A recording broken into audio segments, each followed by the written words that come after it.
I'm Colby Spencer, and this is Vantropolis. This is Vantropolis, a podcast about the happenings, the goings-on, and the general day-to-day life and antics of the underslept masses working in Vancouver's film industry. I'm no expert. I'm just nosy. And if you are too, let's do this. Having a conversation with Nick SCHELLE is kind of like going on a train ride. It rambles along the tracks, has a tendency to derail if not kept in check, and often flies by things faster than you can take them in. But there is always something interesting to see. And it's definitely a trip. Nick's film journey has been a similar experience. Through it all, he's learned that being too attached to the destination makes you fail to appreciate the journey along the way. As he starts his second win creatively as a commercial director in Vancouver, we discuss the merits of formal film school, working in-house for a big corporation versus slugging it out on your own, and how to figure out where you fit in a creative field such as film, where the path to career success can often be confusing. And if you don't know what white chicks and gang signs is, this is the episode for you. Welcome, hi. Hi. And I'm really excited to have you here because when I met you like a year ago, Yeah. on a contract I was doing, which we'll get into all of that, I wanted to have a podcast with you. Yeah. And you had no time for me. You were in a career crisis with a wife and 2 children, and you were like, I don't have time for this shit, Colby. I know, you've actually inspired me. I'm like, maybe I do want to have a podcast. But the problem, we can talk about podcasts is a whole other thing. I think if we are in one right now. It's true. So. If I was going to make a podcast, I thought the other day it'd be called Bottom of the Pile with Nick SCHELLE. Because everybody's making podcasts. I just picture like, it's going to be so hard. And this is bad. Thanks so much. It's going to be so hard to get viewers just because there's so many podcasts now. And also the thing is, there's so many famous people making podcasts, which just means that I'm relying on the egomania of the film industry to drive my podcast listenership. Yeah, and also it doesn't really matter. Do what you want to do, and no, I'm doing it for me. Be authentic, and people will show up. So we were talking about what to call you because you've sort of had a hybrid of roles, and we're going to get into all that as we said. Yeah. But what do we call Nick SCHELLE? Are you a director now? You've had a bit of a metamorphosis. Yeah, I think currently my drive right now in the mid-term is commercial director. Okay, because we were talking. This podcast is obviously for everyone, not just the experts and the pros in the industry. And there's so much confusion about what all the titles are, right? Yeah. Like, is a director just a Hollywood director? Well, no, anybody can direct anything. Yeah. From a 24-hour film contest to a commercial to a feature film, right? Yeah, exactly. It's not one size fits all. So, and that's the beauty of this city with thriving film industry.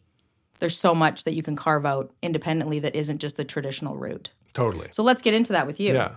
So you're an island boy. You're a Vancouver island boy like my husband. Yes, I was born and raised in Victoria, BC. Oh. It used to be so British, and now it's a lot more hipster. It is a lot of hipster. It's cool, though. All of my friends who are still there are thriving and have cool businesses, and it was a cool place to grow up, too.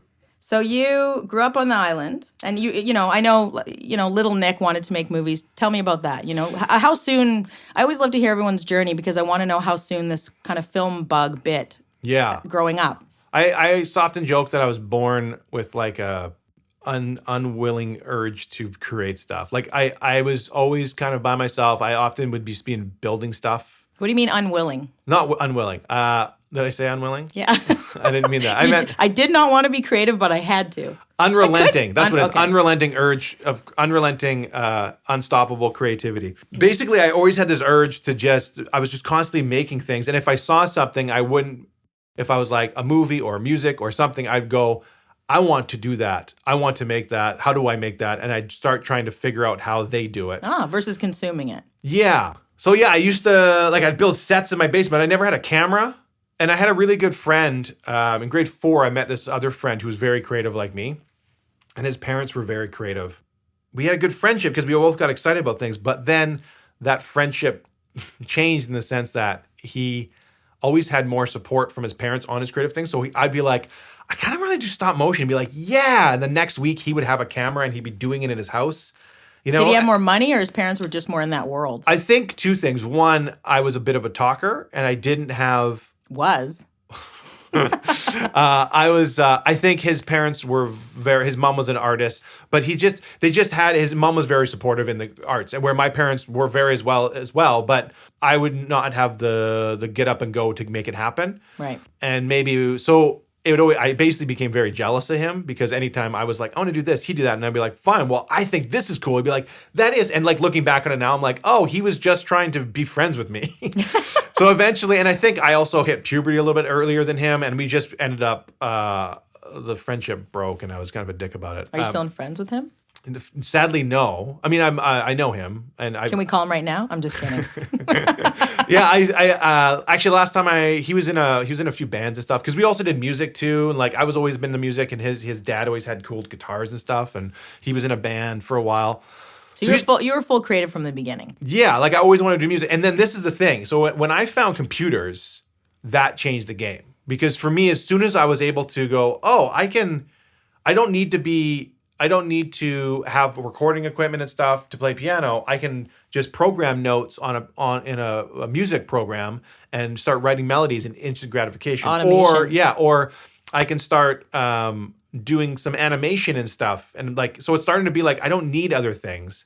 And I was quite quick at learning computers. So for me, computers just changed the game. So in high school, I started like producing music for like local rappers at my school. I was writing electronic music, and I was like making little films on my like as in film it and can edit on the computer because that's when like non-linear editing stuff started kind of becoming big, like computer stuff. So I obviously didn't have Avid, but early forms of Premiere, I'd be editing on and recording with that stuff. So I was like, oh, I can make cool sketch. Like instead of just editing in camera or using like VHS tapes to edit, like me and my friends were like, I was in high school when those started coming at a consumer level. They were actually really good. That was after me, so I wouldn't even had a chance. Yeah, and that's the thing. And the internet wasn't even really around 100% when I was in high school. So, but that was crazy to be like, hey, we can shoot something and then actually shoot it from different angles and actually edit it and put titles on it and add music. And it's just so cool. And my brother and his friends were making movies too. So I looked up to him.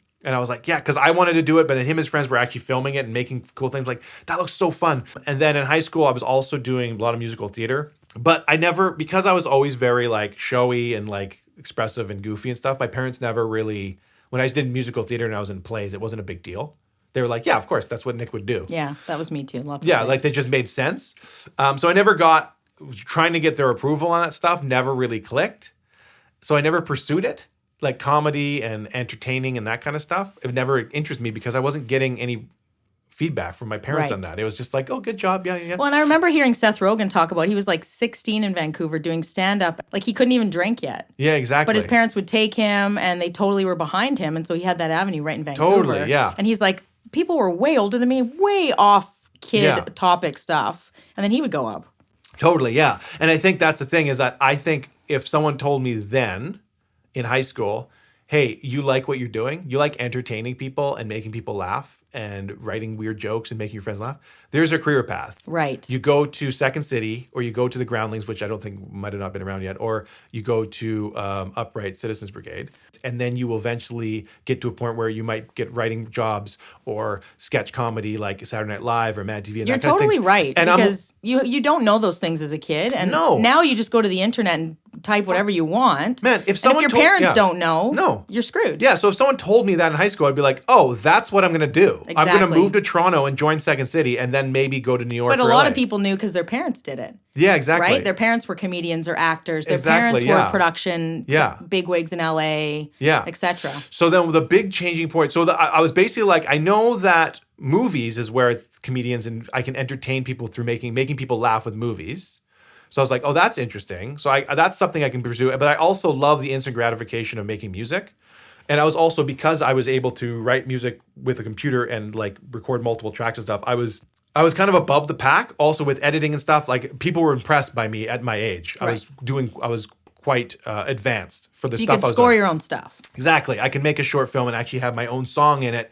And, and I knew the limitations of a camcorder. So I'd shoot in black and white because I know the color looked bad and that kind of stuff. So, And if you think about that, even stock music wasn't what it is today back then. Oh, Like, no, where would you totally, get yeah. music? You'd have to rip something off. Yeah, exactly. Or find like an uncle that plays piano or something and get some Yeah. god-awful crap together thing. Totally, yeah. So then I made, in grade 12, I made a short film, and it won, we had like a high school film festival, and it won Best Picture and Best Viewer's Choice Award. Do you still have it? Yeah, it's super pretentious. That film got one, and then my parents were like, "Oh my god!" It was like a big deal, Breakthrough. that I won this film festival. Like, so basically, it made me feel like I was like, "Oh, maybe this is what I should be doing." So me and my friends from high school were like, "Hey, what if they wanted to do something for the Fringe Festival?" And they're like, "You always joked about this idea you had for a musical about a circus." And I'm like, "Yeah," and I had some silly songs I'd written. And they're like, "Let's just make it." And I was like, "Okay." So the four of us, when I was in grade 12, wrote it. We put it on at the Fringe Festival, and it was like, You're already doing film school in a way, but yeah. So we put this show, and I acted in it, and we wrote all the songs and the book, and it was great. And for the Fringe show, it was like a Fringe show. It was basically like, when I look back on it, it's like it looks like a bunch of like kindergartners in their socks performing a stupid show. But it was don't they still look that way? Yeah, though? exactly. In fact, our like costumes were just like, we just stole stuff from the high school, and like, because we had connections with them. I feel like Fringe is timeless, though. If you Yeah. looked at something, it could be 1972 or like 2021. Yeah, Because it's totally. got that artistic weirdness to it, right? But it was great, and we got pretty good reviews, except for, I think, the alternative magazine in Victoria is the can't remember what they're called. Is that Monday Magazine? Yeah, I think Monday Magazine, because it comes out on Tuesday, but it's called Monday Magazine. But no, they're like a really alternative and they're good in terms of looking at like the culture and stuff. But their review was like something like more lowbrow than Adam Sandler, and the last like lines like that, and the last line was, "This show should have been kept among friends." And we all thought that was hilarious. But anyways, we put this on. It was great and it was fun. And then I went to film school the next year. To Vancouver Film School. Yeah. So I was like, The I asked people at school, "Hey, well, where should I go? What should I do if I want to do film?" And they're like, "Well, there's a Vancouver Film School," because there really wasn't many that options. Yeah, I was going to ask because Tony, my husband, who I did an episode with, went to a dinky little one-off Victoria Film School, which is now out of business. Yeah, my friend went there too. Was that not an option? I didn't even know about it. Oh, okay. And I knew that Vancouver Film School was one of the better ones. And my parents were smart, and they had some money put away for me to go to school. So wanted to give you like a legit opportunity. Yeah. So I was like, okay, I'll go to Vancouver Film School. It's a no-brainer. So I moved in 2002. Had you been over here much before? Well, my dad worked here, so we had an apartment here. I didn't know if we had an apartment here yet, but my dad was over once a week. Okay. So and my cousin lives here, so we were over here all the time. So tell me, I'm so curious about Vancouver Film School because I don't know anyone really amongst my circle of friends that went. You're like the first. And I feel like all the people that hear about Vancouver Film School, you go online and you can kind of see a general idea of what things cost and what you kind of get. But how do you decide what to take there? Like, is it sort of a general menu? Because when I went online a few days ago just to check it out, it just kind of looks like a little bit of everything. Is that kind of what it is? I mean, there's all the different courses. Like, I know at the time there was like a film course, which is what I took. It's like film. Yes, okay. General film 1-year course. And I think they did 6 of those a year, like 6. They'd start 6 classes a year. So every 2 months, they'd have another class coming in of 30 kids, 30 people.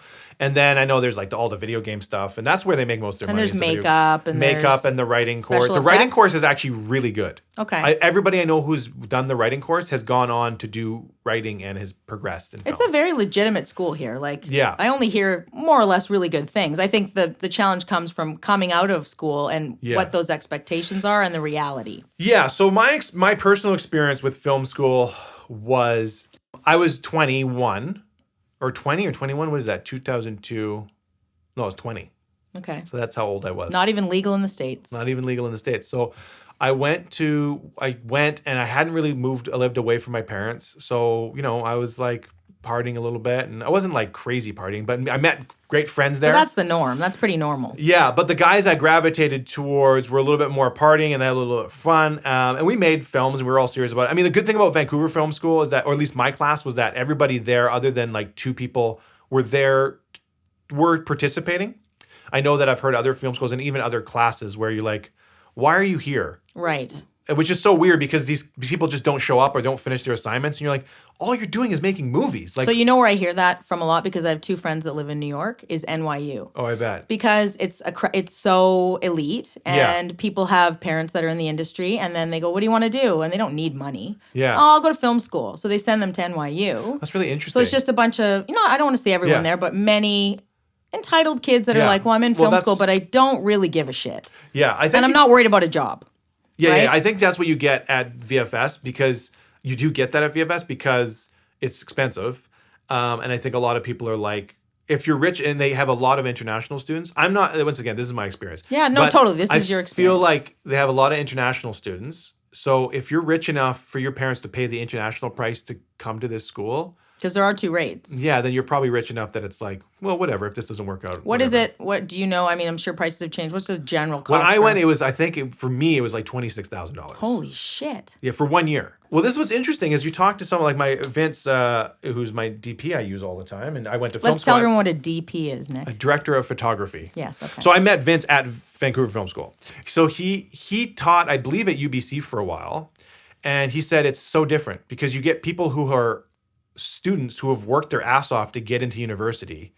So if they get into the film course, they're serious about it. Right. And it's a 4-year course where they're actually like At university. yeah, so Right. so it's so different than a bunch of kids who are like 1-year commitment, out. making stuff. And the problem with a 1-year program, especially a film program, is like they're like, here, this is a sound recorder, and they teach you how to use a sound recorder, which in theory sounds good. But the problem is by the time you graduate, no one's using that sound recorder Right. anymore.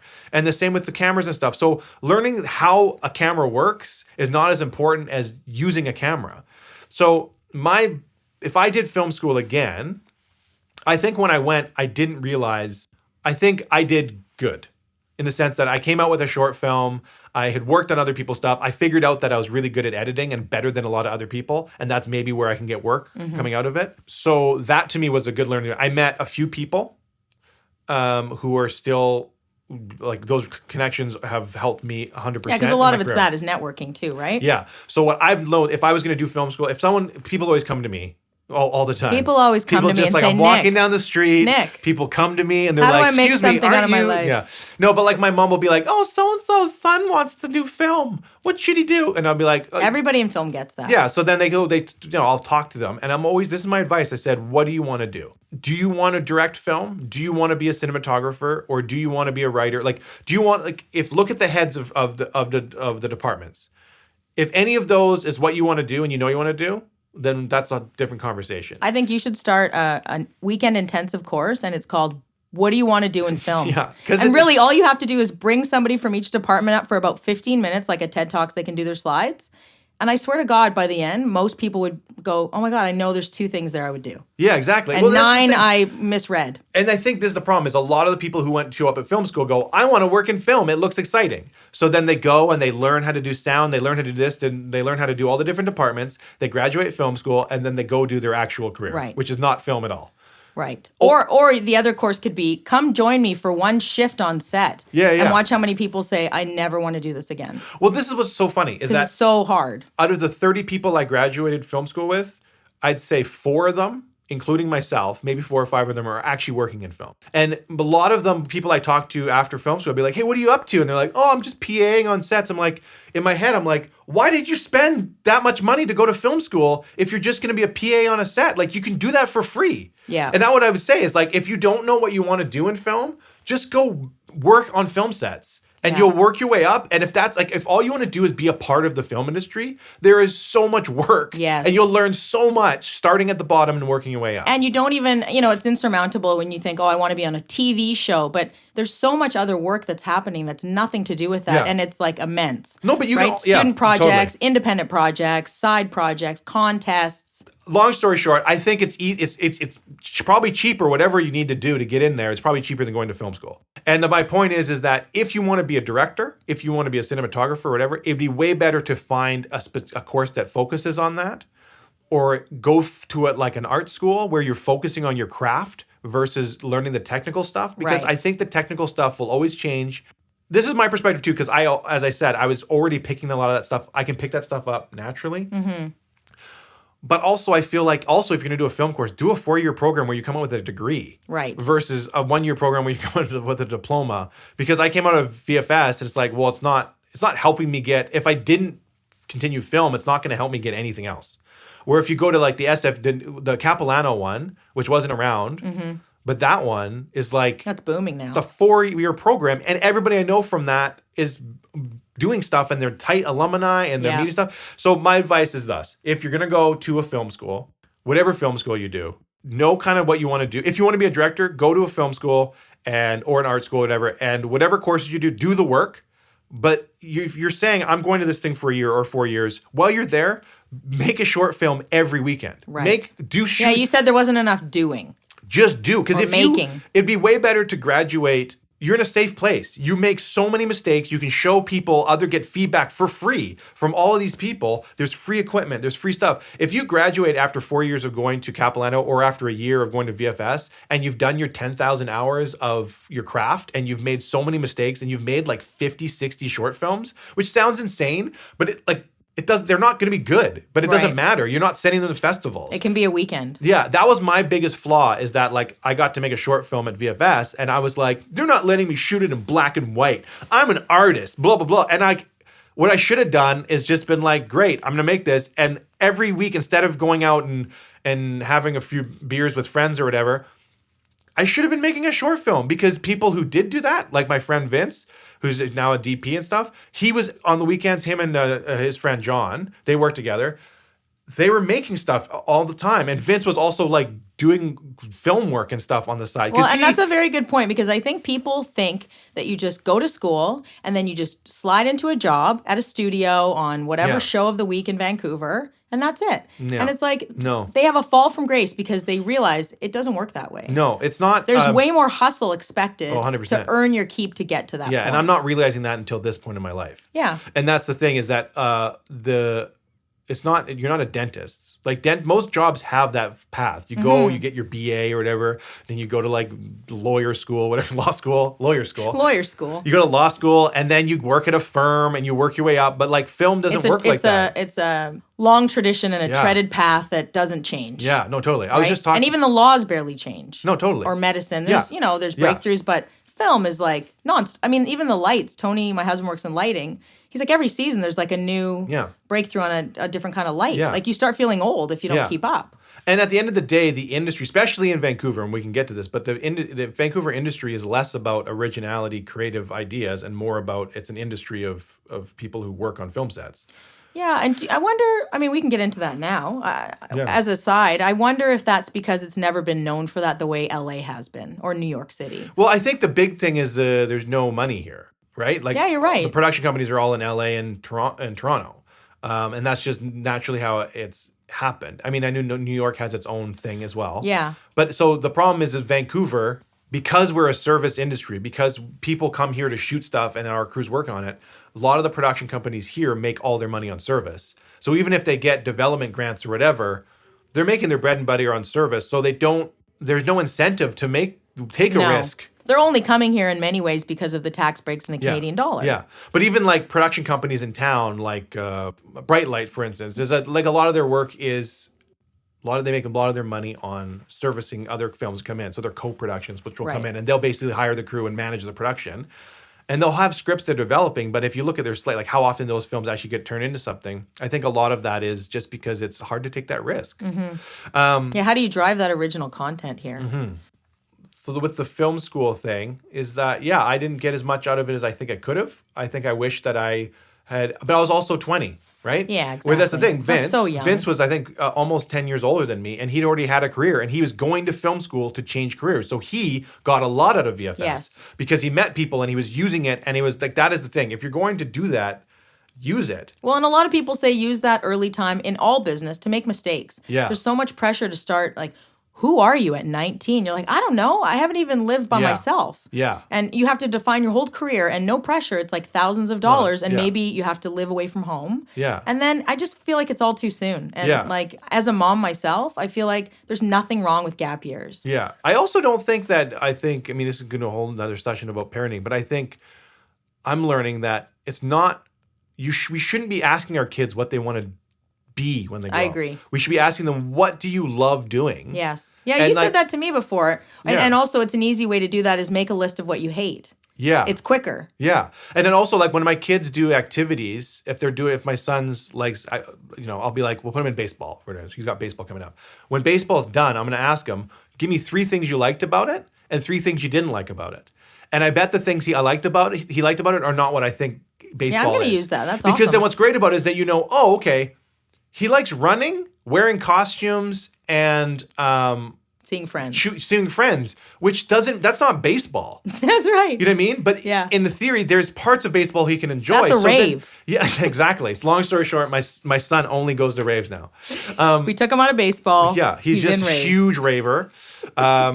He doesn't even notice that he's not in baseball anymore. No, he's on a lot of drugs. No, but that's the thing. So I think figure out what you like, because that's what has happened to me, is that I've for the longest time have pursued directing, and that's still where I'm going. But still, I've realized I was always like, comedy is too easy for me, sketch comedy, because I did a bunch of sketches after. So after film school, I went back to Victoria and I met up with the guys I did musical theater with. And we kind of had this little production company we made, and we just started making like sketches for YouTube. And that's when YouTube was just breaking. And we did when Lonely Island made that Lazy Sunday, we had our own little rap video that came out. We kind of posted them around the same time. We kind of leveraged that, and it's like 1.5 million hits. Like, when you bring up a good point with Lonely Island, for example, because YouTube combined with creativity and what's their slogan? Broadcast yourself. Yeah. Like you could literally, there's no obstacles to get your stuff out there. Yeah. Once YouTube came on the scene. Yeah, I don't know if that's true now. No, but I mean, Yeah, then at you the could time, make something yeah. and you don't need a publicist. You It don't was need crazy. an agent. You don't Yeah. need a director to look at it. You just go publish and just start getting hits. Like Yeah. people found success accidentally. Totally. And this is another character flaw that I've learned, is that I was so driven to being a director that I didn't realize that me and my friends were making sketch comedy that was doing really well. And it didn't feel, for me, it was too easy. And I was like, this doesn't interest me because it's too easy. I just feel like we're fooling around, and I didn't give validity to it, even though these people are literally coming up to me and being like, hey, I saw that sketch on YouTube. Did you or whatever. see success in the industry that you would look up to, though? Like, for example, Lonely Island Group, which is when Andy I saw Samberg? Lonely Island, I was just like, well, these guys are just doing what we're doing and they're famous. Like, why are they famous? And Right. then once again, it's like I was too immature to realize, oh, well, they also have been doing that for a long time, and they kept doing it. It's not instant gratification, right? You can't just do something. And I think this is the thing, is that we would make a sketch. We made like this, like Time for Bed. We made it, we posted online, and then overnight we're like, whoa, this is all these hits. And then my friends were like, let's make more. This is course. awesome. It's like drugs. This is what we want to do. We can be goofy and perform and write music. And I mean, I'm like, well, this isn't feature films. Right. This isn't going to help me. So I was like, this isn't what I want to do. And this is leading me way away from what I want to do. And in my mind, I was like, great, let's leverage this success to make short films and stuff. And they're like, oh, okay. So they'd help me with a few short films. And I made 2 or 3 short films that went to festivals and stuff. But they were more like a little bit more serious, right? They were a little bit more whimsical because my comedy was still coming through, but it was still trying to be a serious filmmaker. So you're almost like trying to be something that you thought it should be. Yeah, because I don't really watch comedy. I think stand-up comedy would be something I would love to pursue, but I know that that's 5 years of my life to see if I can be successful. Yeah, you don't want to half-ass it. Yeah, exactly. So I'm like, in Okay. 2003, we all got together and we made this film called Pantomimus. And it was pure, unbridled, like just us making each other laugh. And it was so stupid. It was like ridiculous. And then we love it. And because of that, people resonated with it. So we did it, we showed that, and it did really well. And then we sent it out to festivals. And I got into the New York Musical Theater Festival. Yes. So we went- CBC as well picked it up. Yeah, I played on ZTV, which was like a show that did shorts and stuff. I remember it. Yeah. That's a throwback. Yeah, so we did that, and then so we did a bunch of stuff, and from that's when we started doing sketches, and then we did my 2 short films that went to some festivals, and it was great. So around the time I was doing Brad's Date, which was my second short film, I was kind of starting to have, so some of us kind of dissipated. We were called Very Tasteful, but most of us kind of separated, and it ended up just being Bill kind of just kept it alive because he loved it. He was like, I can make stuff by myself with my computer. I can write a stupid song, silly song. I can shoot a little fun video and I can put it up there and people are like flocking to it. He had like, one of his videos had 3 million hits. He has a song called White Chicks and Gang Signs and people just like loved That's it. your friend? Yeah. No. Yeah. You know that? Do you actually know that one? White chicks and gang signs. Good Gang signs. Yeah. Shut up. Yeah. I So he's- watched that with all my friends. If you have not seen White Chicks and Gang Signs, you need to go to YouTube right now and check it out. Well, check out all of Very Tasteful. His stuff's great. Very tasteful. He figured out how to make a living using YouTube. My mind is blown still about the White Chicks and Gang Signs. Yeah. And I thought that was some person in like America somewhere. No, because and that's the thing, is that it was that leverage of writing a song and making a video. He did it so well, and he did a really good job, and he kept Very Tasteful alive for a long time. And then in the last few years, because YouTube, the sketch comedy just wasn't doing well on YouTube, he was like, well, what else? I've always been interested in puppets. So then now he does a kid's show called Pancake Manor. Awesome. Yeah, on YouTube, and he makes a living at it. Right. Or he's just living off White Chicks and Gang Signs. Maybe, yeah. So then me and my wife moved to, we were a girlfriend at the time, but we moved to Vancouver. So you moved back. Yeah, because I was working at a documentary company, and it was in Victoria. And that was fun because I was a producing intern, so it was cool to see how. So what did you do as a producing intern? Because I'm curious about that, even like working at a documentary company. Yeah, so I learned basically a lot about how Canadian stuff gets made, how it's all funding and all that kind of stuff, and I edited some stuff and grants. Yeah, and it kind of shows you how makeshift the Canadian industry is. Why is it though? Why does it have to be that way? No, I don't. I think it's a good thing. You do? Yeah, because I think that it's all government funded, and there's all of these things, and it means that it's accessible. Yeah, You know that's what I mean? true. And it doesn't mean that it makes bad things. It just means that it's accessible. So, but he was working on some David Suzuki series and stuff. So he was making docs for that kind of stuff. And yeah, because it kind of has to have certain elements, certain Canadian content, right? yeah, exactly. To get the money. Yeah, exactly. And so there was very, very environmental and stuff. And it was fun working there. And it was a good place to work for a year. And I dipped my toe because that's the thing. After film school, I went to Victoria for 3, 4, 5 years.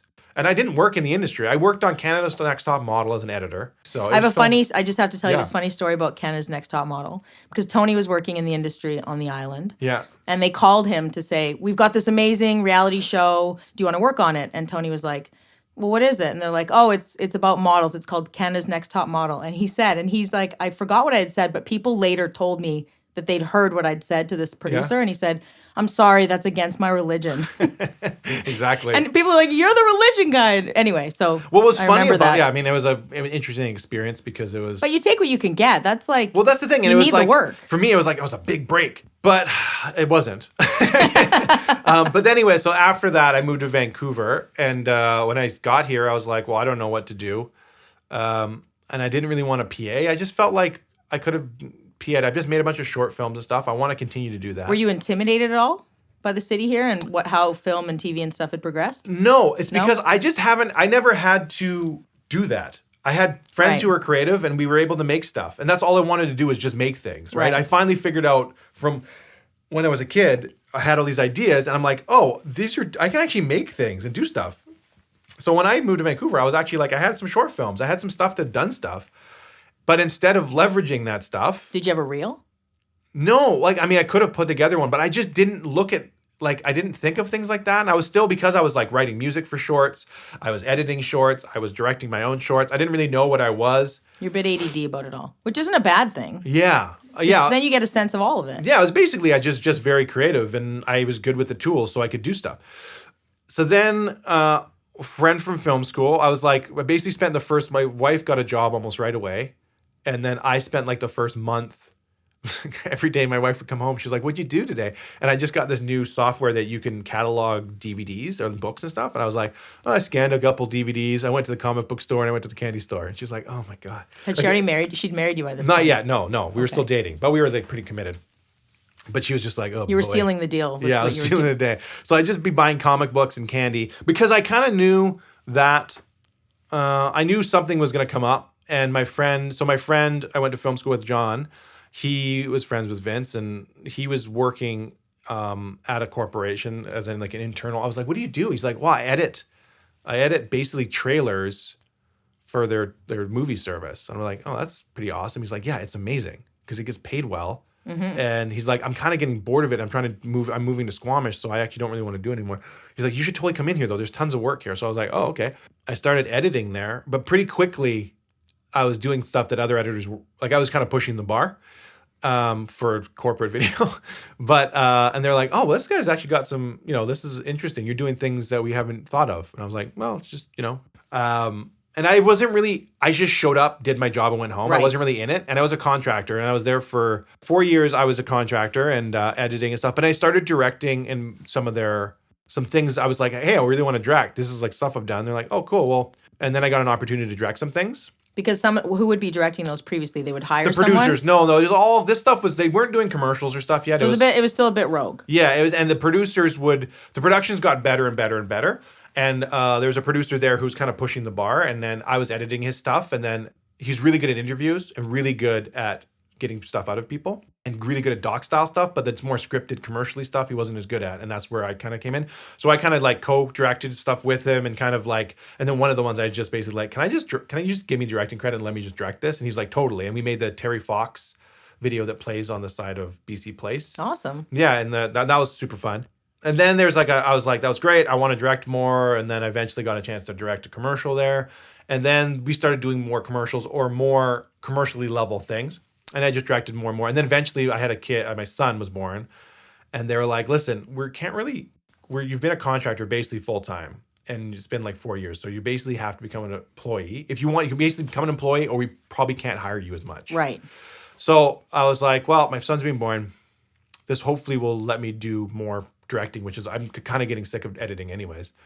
So I took that job, and then I was a producer director there for 3 years. The pros of it was I was working all the time, full-time job. Healthy budgets in a corp. Yeah, totally. Right? You're not scrambling. Not every project. But you're not scrambling out on the street pounding the pavement for your next gig. No, and it was a nice, comfortable corporate job. I had a corporate card. I had benefits, working 9 to 5, like vacation. most days.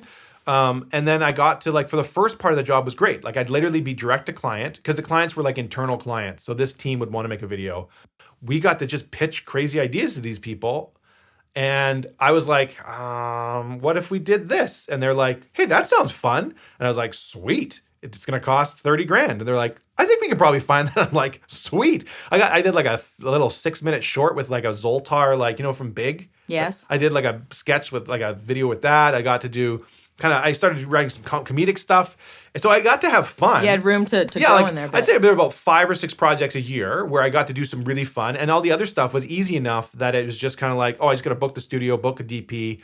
He comes in, films it, we do an interview, I cut it together. Like it wasn't that hard. Did you ever have a moment or moments when you were working in-house, you would go out and do a shoot, and you had a yearning and you realized you were on the other side of the fence? Yes, almost every time. Every time I'm on set, I come home and I'm talking to my wife and she's like, you need to calm down. Because I'm right.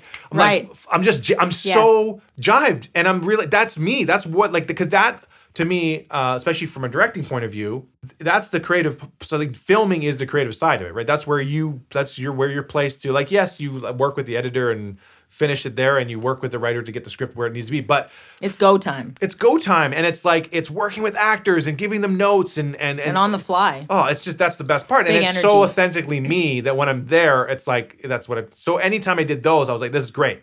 But then eventually the brand got tighter and tighter and tighter where those fun ones weren't as available. Yeah, they tighten the standards up, right? And then I wasn't able to, I was pitching stuff that was crazy and they're like, oh, you kind of want to do something a little bit more conservative. I'm like, okay. So then I wasn't having fun I wasn't being able to be creative there anymore. I was directing bigger projects though. And I was like, okay, well, I was trying to find other work and maybe other full-time jobs because I had kids. So for a long time, it was great. A long time, it was like full-time job. I got to make stuff for a living. I got to have fun while doing it. I got to beat my chops. Like the difference, my last, I made a short film right at the beginning when I started there.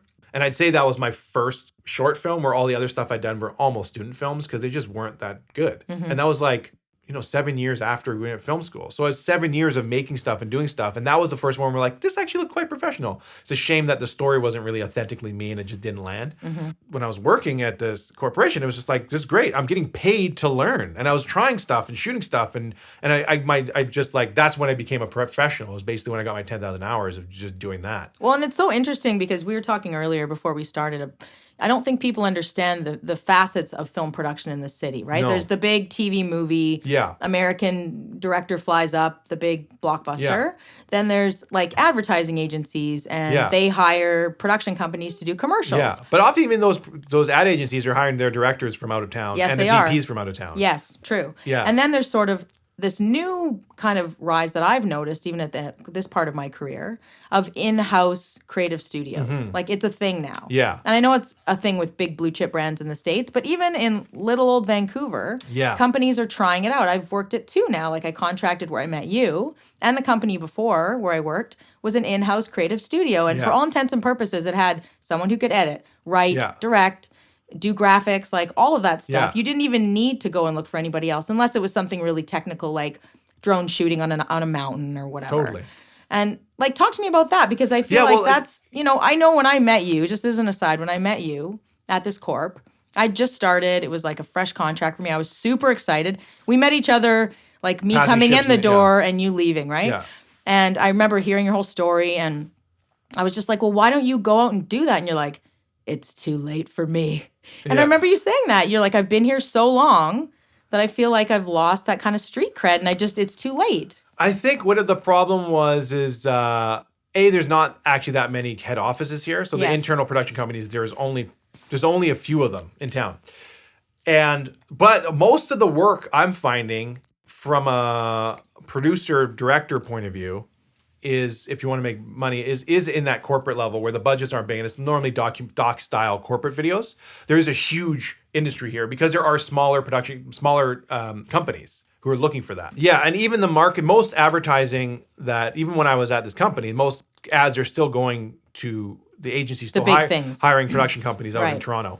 The stuff The six-figure stuff. Yeah, exactly. But the stuff that the budgets that are like 100 and under, or even 30, if we can, Which they won't even look at. no, and the agency will be like, well, why don't we just use the in-house because we can just get it done and it looks good, and the production values just as we're using the same people. I That's what's so was funny. astonished at how many, and it's not a slag on the company, but how many really good people with excellent backgrounds from news, documentary, doing Yeah. stuff that won awards in Canada, Yeah. the Gemini Awards, Yeah. were working here. And I know Yeah. it's a lifestyle. I would say that's number one, is probably it's a lifestyle. Yeah. For the benefits, the hours, you have a family, Yeah. right? Like, we all know what it's like. I'm married to someone in film. It's a gong show of Yeah. hours. And I would argue, just as devil's advocate, there's only so many capabilities of that in-house world. Totally. Which is why it's not for everyone. Yeah, exactly. Yeah. Right? And the thing is, I think the thing that frustrates me is that instead of spending, ultimately I spent 8 years there.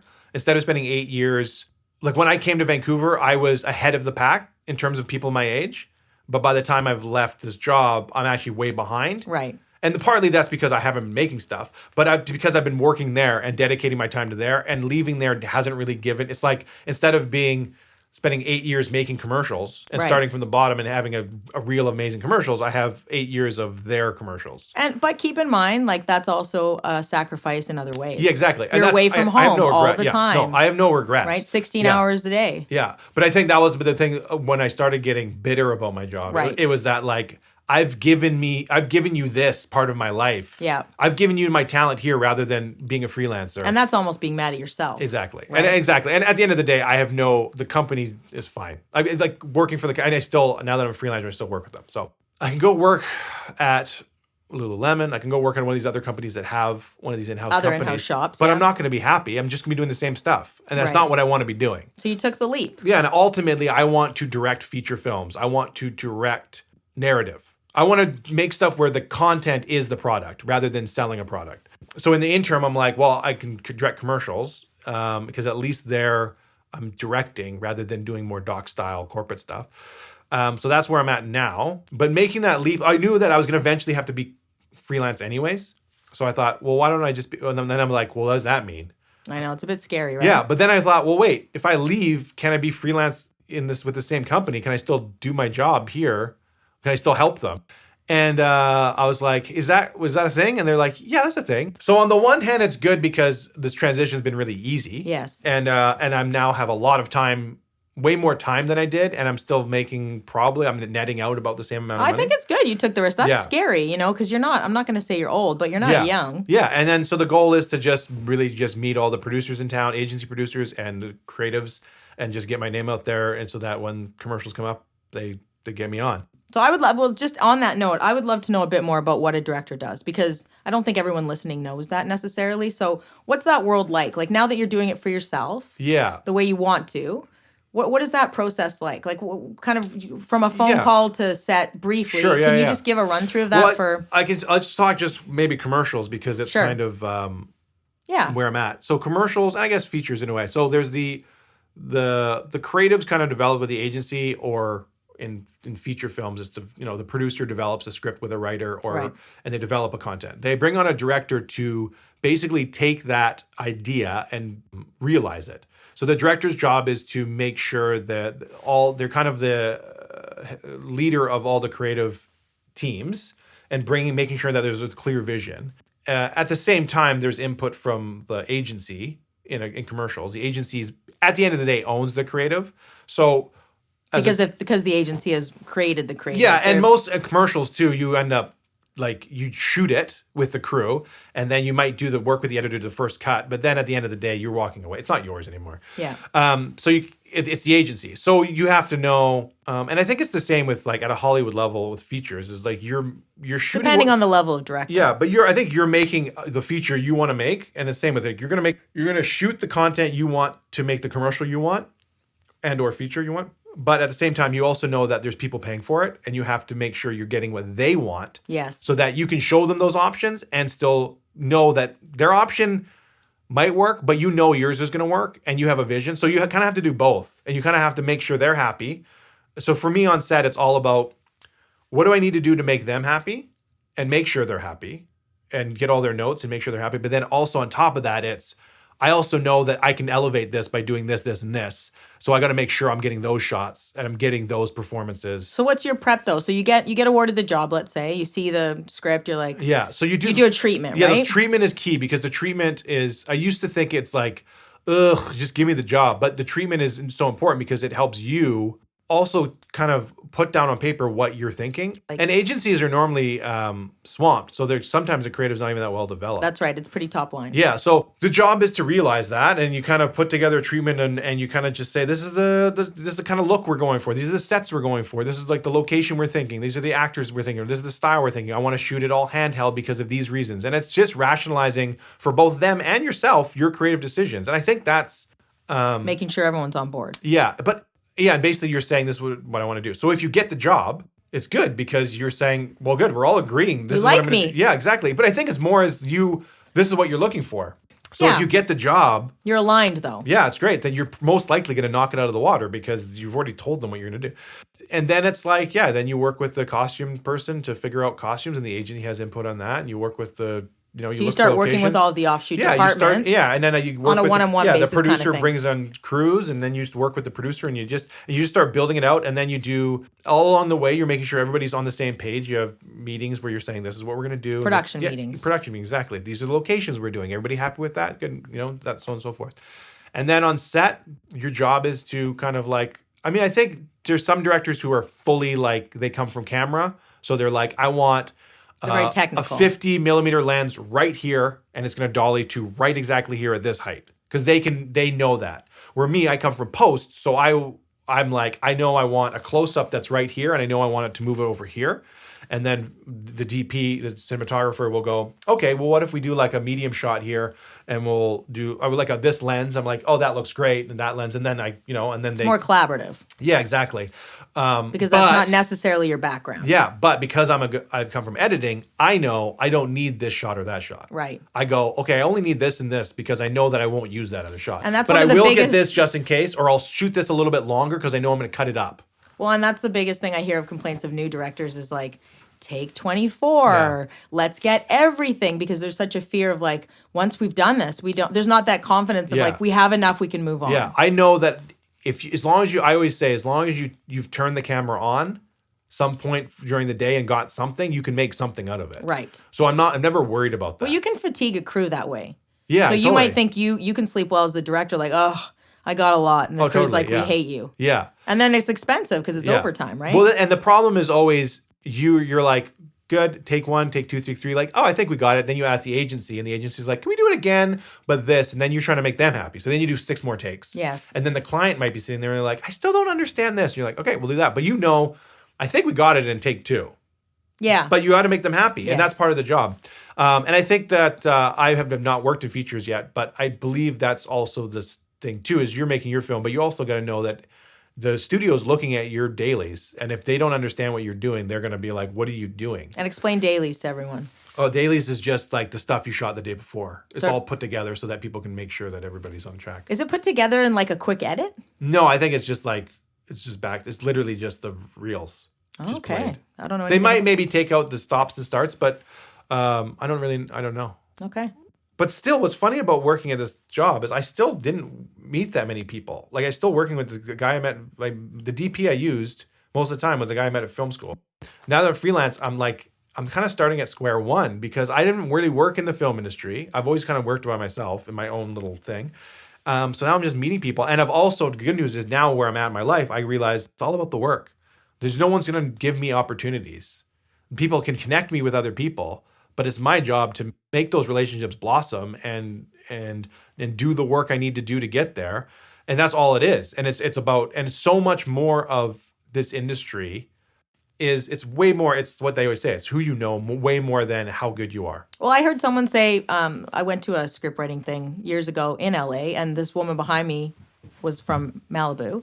And she was saying, it's funny, when you meet people in LA, it's fine to network and see what they can give you. That's like a given. So when you talk to people, you're instantly like, what do you do? Oh, you work there? Could you help me? And it's like, it's a correlational thing. Whereas here, if you do that, people are almost like, back off. Like, but in LA, that's like everyone's hustling. That's expected. If you have an in and you can help someone and they can help you, everyone's trying to survive. Well, I think, right? I think the key also is helping everybody. Like, I think that's for me is so important too, is that like if we all just everybody just helps each other, it's all going to come back to you somehow. Well, and I feel like there's enough of every sort of budget. Yeah. That if you hustle enough, you're getting work. Yeah. But I do think the trick is hustling, because a lot of people think they come out of school. Yeah. Who's going to hire me? I want a job right now. No one's going to hire you. And no one's doing side weekend projects. They think it's obscene. And many will. They'll work their tail off all weekend and then go work their job. But many won't. And I've had those people come through my husband and ask for work and ask how it works. And he's like, you have to go to indies and just like give your resume. And they're just like silent. He's like, you got to get out there. Yeah. Like find out what's shooting on weekends. Like go find non-union stuff. Like I do think freebies. I also are, think I think like directing is the only position in film I think that you can't work your way up to it. No, but you can direct your own stuff. Yeah, I think you're giving the freebies to yourself. Really, I think right? you can edit a TV show for a long time and you might get an episode, or edit like MOWs and they might throw you one, or you can AD. Actor. Actors do that a lot too, or you can assistant direct. But just because you're an assistant director, no one's gonna go, you're an assistant director, here's a feature. You have to make that job for yourself. Like it's basically, if you look at films like a business, each film is its own business. So you have to basically put a business plan together as the CEO of that. The director would be like the creative force behind that, and package it with a producer and all that stuff. So I think you make your own opportunities in a position of directing or writing, like those kind of fields. But as a writer, you can also get on TV shows and stuff and be in the room.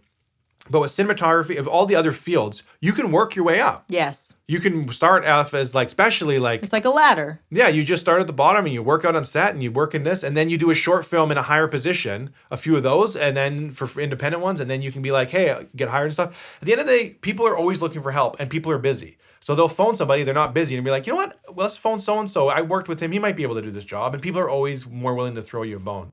And that's why I think just staying active in it all is what I'm getting from everyone that I meet, is just staying active in it, doing lots and lots of stuff. You can't just show up on set and go home and expect that your whole career is going to flourish the way you want it to if you're not really making those connections. Totally. So how are you liking it? What was your last shoot? Well, I haven't done that. I still work. Most of my jobs coming from this company I was working for, which is great, and I'm so grateful for it. And it's fun. I should do an agency shoot, and it was great. Really enjoying that. I got a short film I'm trying to make this year, just pay for it out of pocket, and then try to get funding for another one. So I almost had like a little bit of a carrot for people help me on the phone for free because I'll be like, well, I might get money for this other one. But the I'm other one, surprised how many people show up for free to help, though. yeah. And I think I have enough people I know who are like, yeah, let's just do it. Especially if it's 1 or 2 days. Well, and to that point, because my husband's volunteered on tons of them. Yeah. And I'm not saying this about those because some of them are fantastic, but I will say there's a lack of written content to make. There's a lot of people that want to make stuff that I see, and they're hauling crews together, but they're taking whatever script they can find because there's just not enough stuff being written. Yeah. That's true.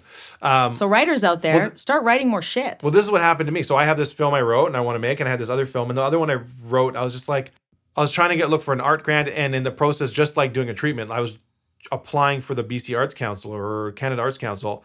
They kind of make you like write out what your ideas and all that kind of stuff. And as I was doing that, I'm like, this idea isn't there yet. It's just I couldn't sell it to them, which means that I'm not confident enough. So I was like, you know what? I'm gonna put that one aside. It's not really the voice I want to be pursuing right now. Anyways, so That's now, interesting though that you found that even by trying to sell it to somebody else, you're like, no. Yeah, with this other one, I've gone through a few times. Like I was just working it because I was starting to do some plan the shots on it and stuff, and I was like, the script's good. Like I know it's ready and I think it's tight, and I think if I can get it done, I think it's going to be a great calling card film and a great film for festivals and a great film to be like, because I'm finding more and more too, a reel is great, but if there's not buzz around you, it's hard to get in the door. If people aren't hearing your name and stuff, but if you're like winning, winning at festivals or doing stuff, and then there's momentum. Or getting on Vimeo. Yeah, it's energy, man. It's all about energy. It's all about energy, man. Not energy. You sound very Vancouver now. I know. I think setting yourself goals and finding a way to be happy in the journey, happy in the work, getting there, finding out how to make that work fun, then you'll always be happy. Well, and that's what people asked about this podcast. They said, what's your end game? And I said, I honestly don't have one. Yeah. I don't need to make money on this. No. I'm not trying to be famous. Yeah. I literally have a curiosity, and I like talking to people, and I live in a city where film is booming. Yeah. And why don't I just do it? Totally. So when I told some people that, they were like, well, you've already succeeded. Yeah, exactly. Just go do it now. Exactly. And the journey is the most enjoyable part, like coming and meeting you and coming together with people and hearing their stories. And I'm hoping it'll be valuable as well for everybody out there and inspiring because, like I've just said over and over in this podcast, like there's not one way. Yeah. And like your point with dentists and doctors, like it is a pretty treaded route. Yeah. You know how to get there. Totally. With film, you can get a break. And that's part of that magic that keeps you going, that something crazy can happen tomorrow. Totally. Somebody crazy can see your shit online and call you. Yeah. And your world changes. And this is the dilemma. This is the mistake I made when I was younger, is I was too focused on being a film director to not see that there's this whole opportunity that actually probably would have fulfilled me more with sketches and stuff if I pursued that and ended up leading wherever that led me. But you're young. It's hard, right? And Yeah, I that's don't part have of regret. being young. I don't regret. I'm just saying, like, that's. I think if you can be open to saying yes to opportunities that come your way, even if they don't see exactly how they fit into your goal, then you're going to be much happier because you're going to meet people, and it's the opportunities that lead to other opportunities that lead to other opportunities. That's good advice. That really is good advice because it's just saying yes, right? And trusting the universe a bit more. Yeah, oh, totally. Man, this totally, is so spiritual. Oh. Also, getting rid of your ego, man. Ego is that's one of the things that working at this corporation did for me in a good way, creatively, is that I don't own any of this stuff. Even if I wrote something I was really proud of, it's going to a bunch of people who are business people. Well, and you also said, even when I was talking to you about your reel, you're like, I don't know if this is what I want my reel to be. Like maybe some of it. Yeah. But it's all I've done. Yeah, exactly. For like almost a decade, right? Yeah. But I think the main thing it taught me was that don't be precious. Like especially on commercials and corporate stuff where you're working for a company, like where the product isn't the video, it's actually selling a product or selling an idea. You have to you got to figure out a way to, when they get feedback or whatever, they're going to tell you things that you totally disagree with. But your job is to creatively say, what is their problem with this? Are they right? You have to basically throw your ego out and be like, what is the problem they're having with this? And how do I creatively solve that problem to make them happy? And so there is still some ownership, but I swear getting rid of your ego, especially in film, because it's so collaborative. Through film and doing stuff and the last few years, I've realized, if you hire people who are better than you, who are like, if you're like, I'm not that secure about cameras and shots, I could easily hire a DP that I could boss around. But what is that going to get me? That means basically I'm the DP and I'm not a good DP. That's why I hire. So I'd rather hire a DP who's really good who can then lift me up and who can challenge me. So if I'm like, hey, I want to do like a medium shot here, and we're going to cut and we'll dolly over to us close up. And he goes, well, why don't we actually go like a little bit to the left, because then we'll get the natural light. And I'm like, yes, that's great. Or I'll be like, no, because I want to do it this way. But if you surround yourself with people who are better than you and seek to be challenged, then you're always your products are, everything's gonna be lifted. And it's just, that's what's great about film is it's collaborative, and you can learn and grow and become better. That's very good advice. And I also like what you touched on where you said, everything doesn't have to be perfect. Like when you're creating some of the stuff, because I have friends like pitching packages, waiting for that day. And I'm like, you just got to make shit. Yeah. And they're like, well, I don't have the money. I'm like, just scrape it together. Yeah. Beg, borrow, and steal, a friend, a weekend, someone's office. I mean, the BBC office was filmed in a working office that no one was there on a Saturday. Yeah. Ricky Gervais said the neighbors, Totally. you could hear people photocopying in the real offices next door. Yeah. But does that really matter at the end? Yeah. Is it not about the story and just doing it? Yeah. Well, it's never going to be perfect. No, but putting up that stuff is almost like it opens a door of like, and that's why I love Vimeo and I love YouTube and all the shit now that you can just publish out into the world and see what sticks. And sometimes things totally gain traction. And a lot of it doesn't, but whatever, right? Yeah.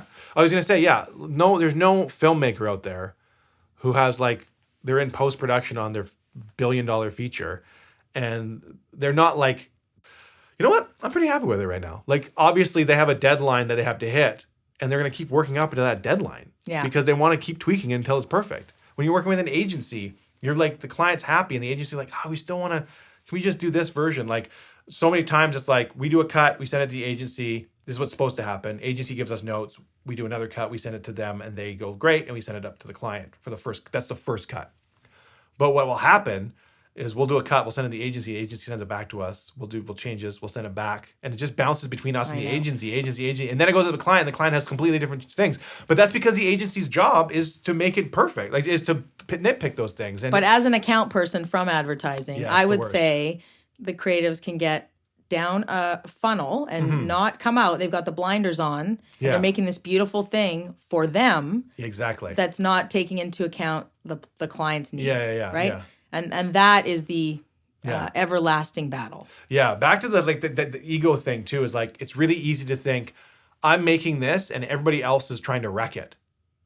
Like the agency or the production company or the producers, they want to wreck my film, but they're not. They're trying to make it better, but they're looking at it from a slightly different point of view than you, or they don't have the knowledge. Like a client will often be like, I don't like this shot because it's too red. And then you look at it and you're like, okay, it's not too red. Well, it's just their layman's feedback, right? Exactly. And then you go, oh, you know what it is? It's because the music's too loud. And you turn the music down and now the shots, they're seeing red, but they're actually just being bombarded. Yeah. It's just those kind of things where you have more emotional reactions. Yeah. So just to keep it back to Vancouver, what's it like shooting in Vancouver? Do you have any Vancouver isms? I always like to shove a few of those in there to remind everyone what the city is like. I was filming a short film and I had like a crew of like 20 people tops. It was probably more like 15, including the actors and me and everybody. Like tiny little crew with like not a lot of lighting. We didn't have a generator. We had nothing. We just had like bounce boards and stuff, right? And we had this set up and these people were like stop their car and there's like a whole bunch of girls, like in the little like teenage girls. They're like, is this Twilight? Are you guys filming Twilight? And we're just like in our heads, we're like, do you see trailers? Do you see like a film crew? We're just a bunch of idiots with a camcorder, like filming a stupid short film. But people get so excited. I know. And I always joke, I'm like, I say it time and time again, I'm the stalker on the street. Oh, I get so excited. I remember once in New York City, I was walking alone and they were doing some big thing. And I asked the guy, oh, what is this? And he's like, oh, it's a movie with Marlon Brando. And I was like, shut up. And then I went home and my girlfriend who like lives in Long Island, she's like, Colbs, he's dead. And I was like, oh, they're fucking with me. Yeah, that's hilarious. Yeah. But they're just telling everybody, Marlon Brando's in this. Like, fuck off. Yeah, exactly. Move along, get lost. But you don't want to become that jaded person. No, I know film can be jaded, but like... Well, that's what I just find so funny about it, is that it's...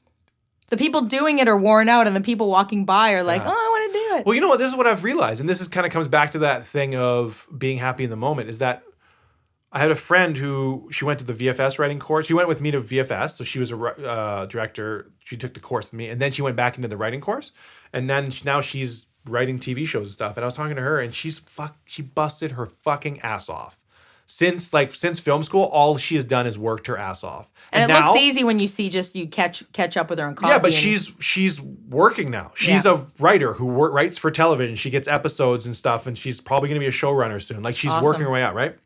But you talk to her, and she's like, you work so hard to become this thing in your head, like to follow your dream, and then your dream comes true, and it's a job.